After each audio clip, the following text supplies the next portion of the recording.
Start. I now come to the question of reduction in fares. The Transport Advisory Council has recommended an increase in fares.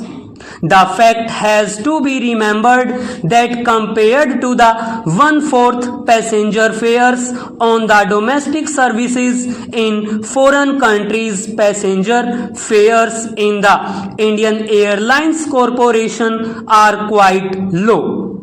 The fares on certain domestic sectors in Australia and the tourist class 1/2 in the USA are, however, very low because of favorable circumstances of high utilization of equipment and personnel and high load factor. Such circumstances do not prevail in India before nationalization. Some of the private airlines charged very low fares which were clearly uneconomic. It is true that lower fares have a better charm in attracting traffic, but expansion of traffic at lower fares, however desirable it may be as an objective, would amount to a loss. If we are losing now and if we say that 1/4 we will attract more traffic by lowering the fares, the traffic might increase, but then the loss is not likely to be covered. So the fact therefore is that the Transport Half Advisory Council has recommended that there should be an increase in the air fares.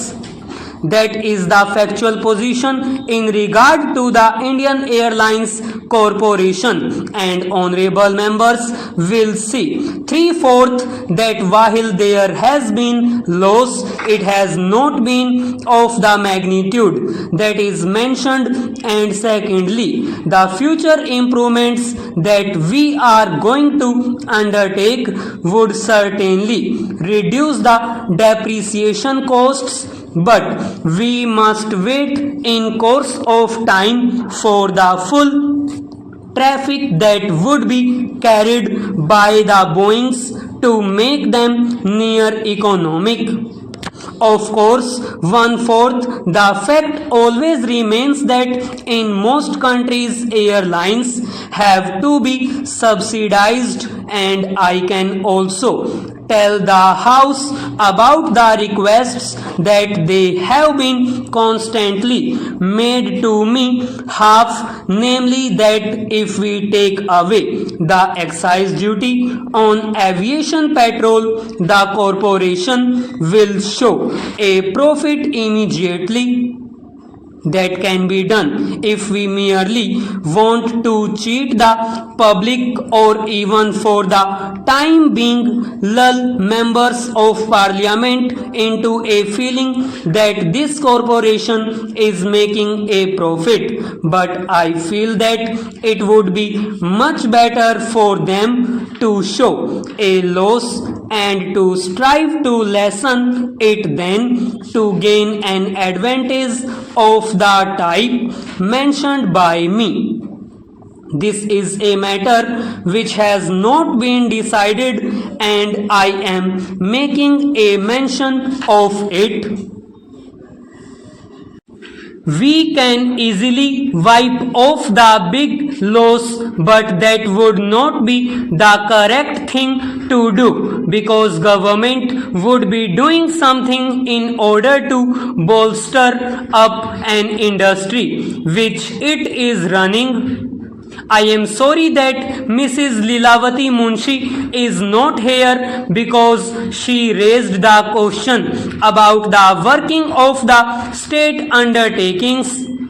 I only illustrate the point that I am not prepared to camouflage the real position by means of any secret subsidies, and if we are going to do anything of that sort, it has to be told to members of parliament. If a state undertaking results in loss, then it is to be admitted as a loss. There are various considerations which make us take up a certain undertaking in the state sector, and the parliament is certainly entitled to know how it is being run.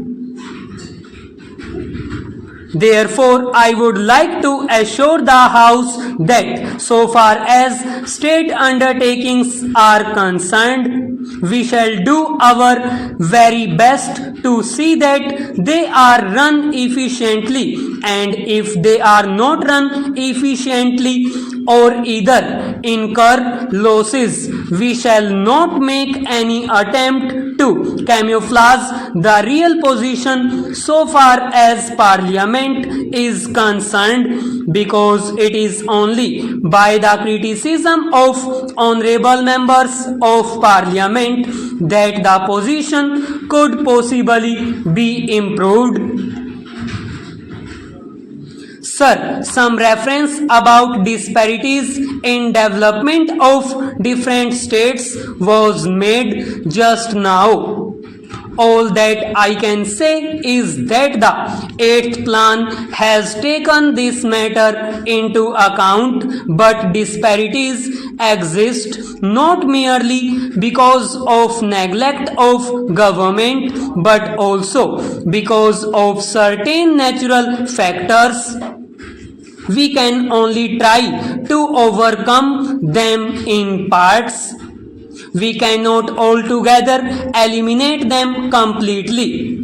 Wherever we cannot establish a big industry in one particular area, we try to supplement it by putting a number of smaller industries and creating more employment potential. This is a task in the fulfillment of which the Planning Commission is doubly interested, and I can assure honorable members that if there is any default, it is not because it can possibly be avoided. I think, sir, a reference was made about slum clearance and slum houses. I wish my young colleague Mr. Chandra had taken charge of it earlier, but sir, I would like to claim a little privilege in regard to this particular matter, because I am very deeply interested in this problem myself. I would refer to the recent statement made by the Honorable Minister for Urban Development in the Lok Sabha, a copy of which has been placed on the table of the Rajya Sabha. The government are alive to the urgency of the problem.